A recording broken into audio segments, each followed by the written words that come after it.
So in 2022, my friend John and I headed out on a journey out west to Oregon. And like many trips we've made before, we didn't have too many concrete plans. I mean, sure, we had a handful of locations picked out, like the George Air Force Base in California or the abandoned mining town of Gilman, Colorado. But overall, we like to pick a handful of locations and essentially just wing it the rest of the way and just see what we can find. Because you never know what you're gonna find. And you know, most people go on vacation to places like Myrtle Beach or New Orleans, you know, somewhere vacation-y. Well, we did plan a trip to New Orleans in 2015, but that was also to just visit somewhere abandoned, which was the abandoned Six Flags. And everything else that we saw during the trip on top of that one was really just a bonus. And we nearly got arrested. All right, we're gonna get out of we'll here. spread the word, stay the hell out of Six Flags. I see your faces, guys. If you guys come back, if we were on the levee, I would take your pictures. Yeah. We're not on the levee, we're in public property.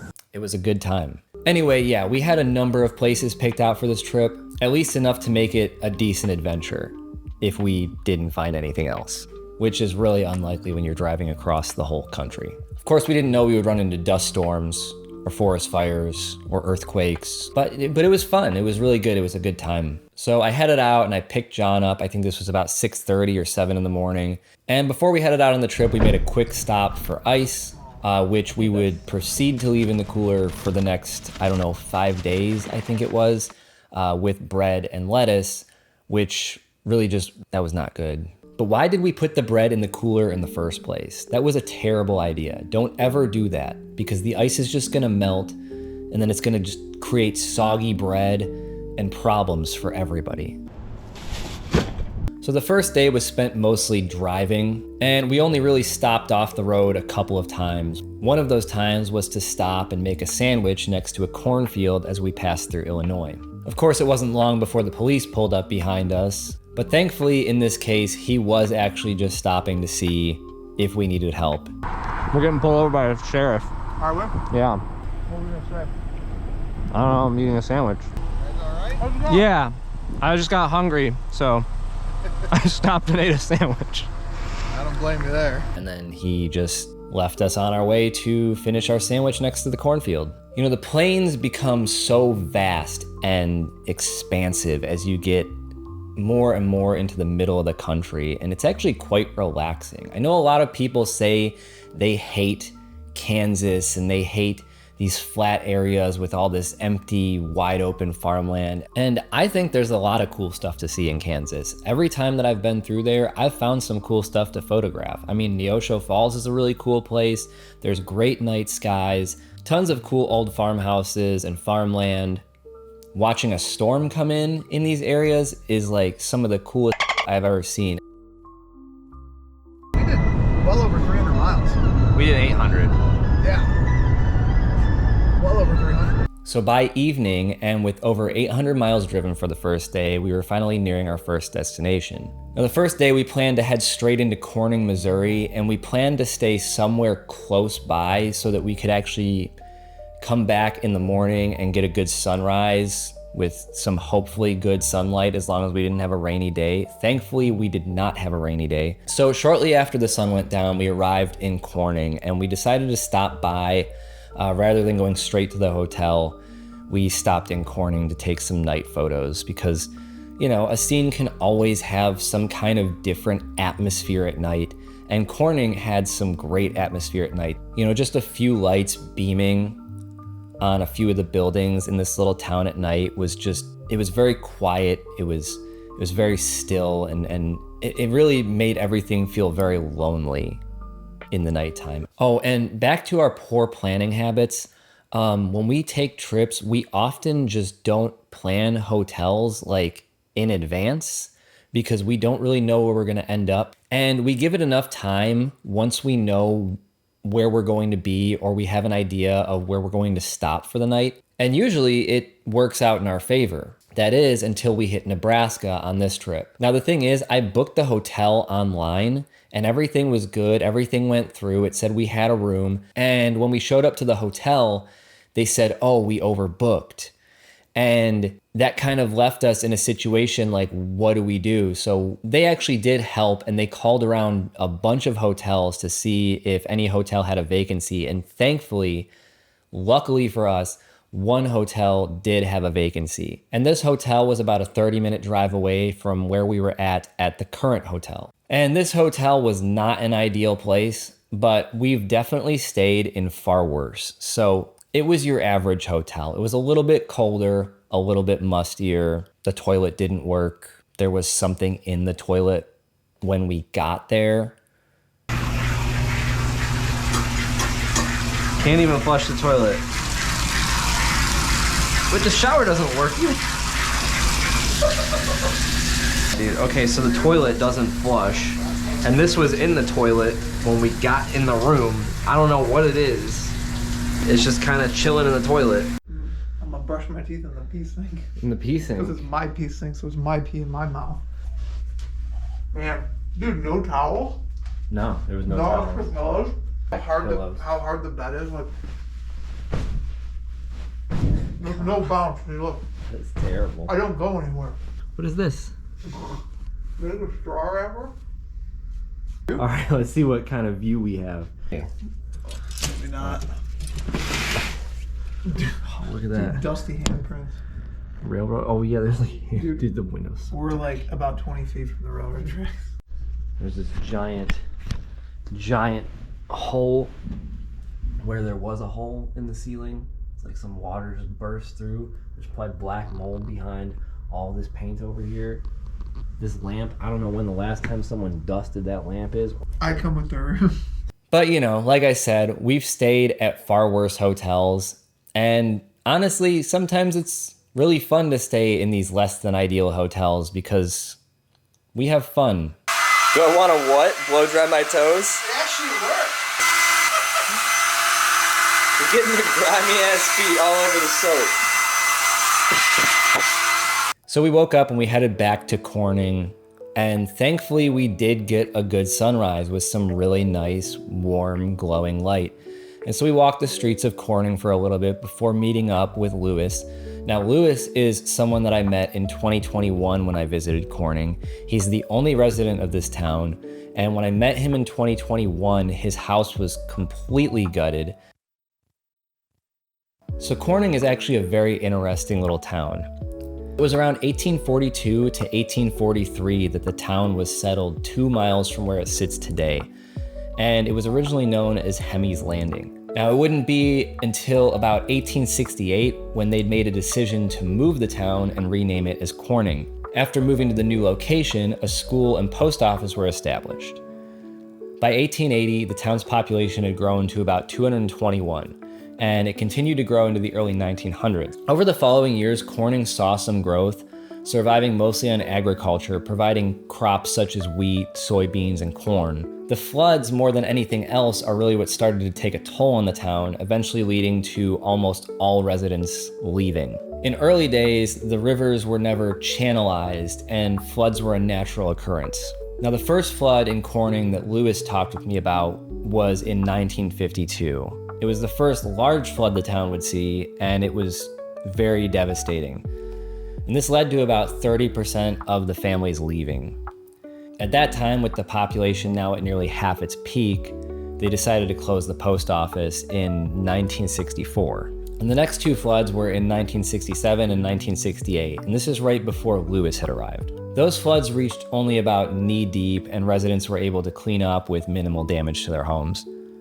Most people stayed, but again, some made the decision to leave. Regardless, the town's population held fairly steady, and others would even continue to move into Corning into the 1970s. In 1993, though, the next big flood would hit the town. The levees failed and water came rushing into the town. This flood, even more so than the flood in 1952, caused a significant amount of damage. This devastation led to nearly 80% of the remaining residents deciding to just pack up and leave.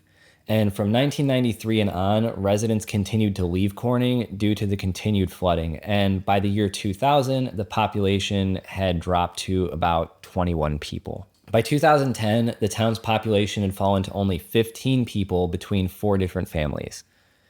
In 2011, another flood hit the town, this one causing minimal damage, but you can actually still see the water line on some of the buildings from that flood, including Louis's home. I can show you here my watermarks. Then there was Yeah, 2019 got so deep. It started, so 1993 was was chump change, and then 2011 was a little bit, and then wow. Residents once again did their best to clean up and move on with their lives. By 2019, though, very few residents remained, and this is when one of the largest floods the town had ever seen would hit. Now, this flood forced everybody but Louis to leave. Louis just refused to leave the town that he grew up in. He loves this little town, and he doesn't want to leave for anything. Now, today, Louis still lives in the town with his dog. He's the only resident of Corning. And when I met Louis first in 2021, his house had been entirely gutted after damages from the flood. No walls, no electricity, no running water, no nothing. Now, fast forward just a year later in 2022, when John and I visited, we visited Louis again. And this time, Louis had actually made incredible progress on his house.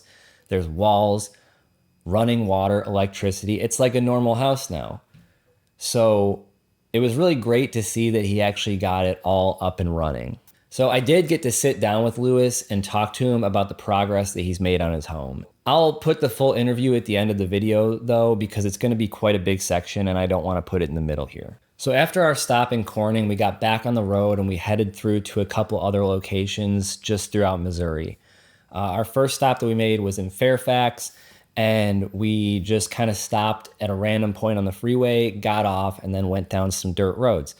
Really, going down these random dirt roads, especially in rural America, is sometimes the best way to find a lot of these old farmhouses, because 9 times out of 10, down these old dirt roads, there will be something.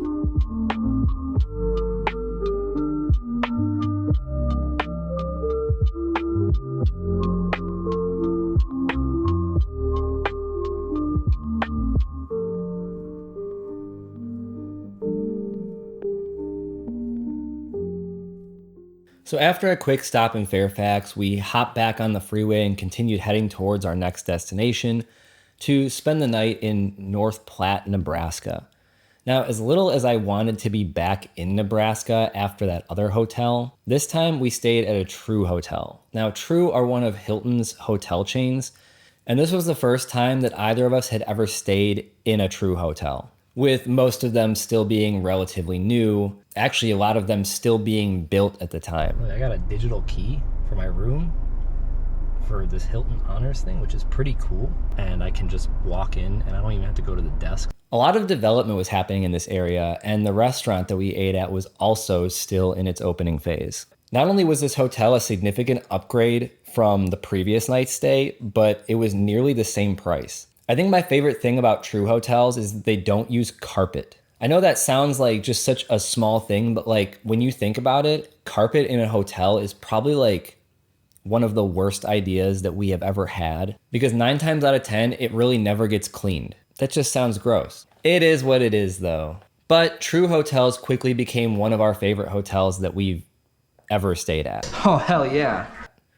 They're clean, with nice, new, modern rooms, and usually a pool table or some sort of game in the lobby, and a really nice selection for breakfast. So this ended our first 2 days on our Oregon trip. The first 2 days, nothing super fantastic happened. Like I said, I'll leave the full video with Louis at the end here. So anyway, thanks for joining us on the first 2 days of this trip, and I will see you in the next video. So I guess after the flood, had a difficult time getting any help to do anything at all, you know. Got a little bit of help from different agencies, but very minimal. Had a hard time getting the carpenter to do any work. Finally got that accomplished and got the place sheetrocked, and I got it painted, done some other work here. Same story with the gas company and the electric company and the real water. It didn't seem like there was enough. Well, I know there wasn't enough people here to warrant their investment, but they already had the facilities available. They just don't want to reinstate them. But through perseverance, I guess, got my electricity restored, real water, and the gas company finally put me in a new line, of course, and filled my tank. And of course, everything coming with the price tag. And as you know, I retired years ago and then went back to work as a result of this last flood, and spent money as I could do and afford, and got my place pretty much back together, I guess, if you will. Got things to do yet, but money dictates, you know, just like anybody else. Got bills normally come in every month. When you got money to spend on different things, then that's what you do, or that's what I do. Happy to say that I'm back home again. I don't have a partner in life anymore, and that's partly due to the flood too. My wife said she wasn't going to do it anymore, you know. And I said, well, I guess I am. And so you can see she's not here anymore, just me and my dog. Foolishness, whatever you want to call it. After 32 years of marriage, I decided that this is where I wanted to be. My wife said she wasn't. So what do? I mean, I don't know where bullheadedness or foolishness or whatever, but I guess I'm here nevertheless, and at that cost, you know. I've been called a fool before too, of course. And you know, I'd like to think that what I do is well beneficial to my own cause. Maybe someday somebody might appreciate it. I guess time will tell. I don't think anybody wants to live here. At one time, my daughter said she would, but she since changed her mind. There's probably somebody somewhere that would be interested in buying it and moving it and or elevating it. If I could elevate it, I'd do it myself. But I've already checked into that. The cost is too great. I don't want that commitment, you know. And if I make a bill, I want to pay it. You know, I kind of have doubts about being possibly around long enough to get that done. And like I say, I finally got out of debt. And that's a good feeling. Farmers, you know, in the busy season, in the spring and in the fall, is the most traffic through here, other than sightseers, prowlers, thieves, nosiness, whatever you want to call it. We have that on a regular basis. Well, we still have the damn thieves, you know. That's an aggravation in itself. That pilfer different things from people's houses, what's left here, you know. One individual, I guess it was one individual, I don't know that, was pounding on the door. In the past years, they simply broke the door down with crowbars and come on in and ransacked the place. And that's happened 2 different times in the house. And I broke into my shed and shop and outbuildings and stole all my traps and my canoe. Ransacked and pilfered through the sheds, like I say, the sheds and shop and the house here and everything in the house that was left. We had the whole house upstairs packed full of stuff, and they just pilfered through all that stuff. I don't think they found exactly what all they were looking for, but nevertheless they took a bunch of stuff. The highway patrol and the sheriff come through once in a while. I mean, I don't say that they never come, but it's far between, you know, and we don't get to visit them, of course, but they're doing their routine patrols, whatever you want to call it. There's not a lot of crime that goes on where it's visible, you know, because we got all the brush. And not too many houses left, so some people think there's nothing left yet to steal. And that's probably about halfway right. Believe it or not, there's been a lot of people raised in this town, of course, that come through here once in a while. Some of them don't live too far from here, and then some do live further. And some don't come because of the distance. You know, people come and go. There's a lot of those children that come up there and camp and visit, and there's not 9 of them left.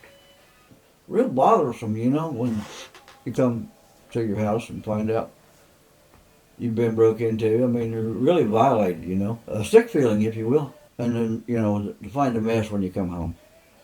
Just everything turned upside down and right side up, and through the closets upstairs. They took the clothes off the hangers. I suppose rifling through all the pockets and everything, looking for money or whatever. And piled them all on the floor and throwing stuff around, you know, and broke some coffee tables up there, and I'm assuming trying to stumble through everything. Out in my shop I had a bunch of ammunition in the military ammo cans. They dumped that out and rifled through it and took what they wanted and left all the rest on the floor. And why would you just not take the whole damn boxes full of ammunition and go out with it. You have a handle on it, you know, you can carry it easily. It might be heavy, but nevertheless, you can carry it all and get rid of it somewhere. And same as with some tools. I had some power tools sitting up on the top of a cabinet out there that didn't get wet. In a plastic tote. They dumped the damn tools out of the tote and took the tools and left the tote. And then the thieves, when they went in my shed, stole my traps was in totes and barrels and 5-gallon buckets. And they took those totes, buckets, and all that.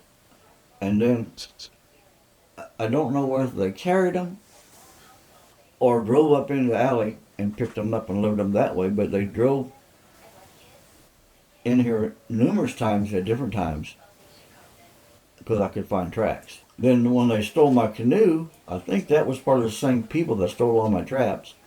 Well, they dragged it down the alley and took it out to the street down there.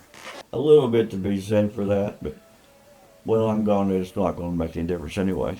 You know, be a memory for somebody maybe. Yeah, there was an old bastard that lived there in Corning one time.